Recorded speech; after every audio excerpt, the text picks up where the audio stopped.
Bé, mentiria si diguéssim que no estem preocupats per aquestes recomanacions que ha fet alguns països veïns de la Unió Europea recomanant que no es desplacin fins aquí a Catalunya, però també cal dir que no hem notat unes anul·lacions força dramàtiques. Sí que des que ho van anunciar-ho han entrat algunes anul·lacions, però també van entrar en reserves, per tant una cosa compensa l'altra.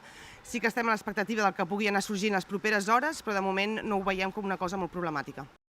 És evident, la repercussió és immediata, el que passa que sí, per contra, també em comentava algú d'aquesta gent que gestiona hotels, de que les reserves que s'han pogut cancel·lar, sobretot de turisme francès i que ha sigut immediat, ha estat de seguida coberta per gent del territori. No, jo sincerament no que ho he notat.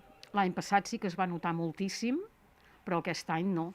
Aquest any jo crec que hi ha molt francès, moltíssims tenen segona residència aquí i ja sigui per proximitat, suposo, és una zona aquí que hi ha molt francès i jo no he pas notat que n'hi hagi menys que altres anys. Aquí, muy seguro.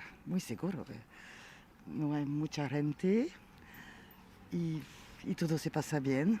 La mascareta dentro, y al aire libre está bien, y hay que lavar su mano y, como se dice, hay que respetar los restos sanitarios. Oui, mais moi je suis inconsciente, innocente. Donc je ne sais pas. Je fais très attention. Le masque, les mains, tout, je fais très attention, mais je viens quand même. L'année dernière aussi, je suis venue.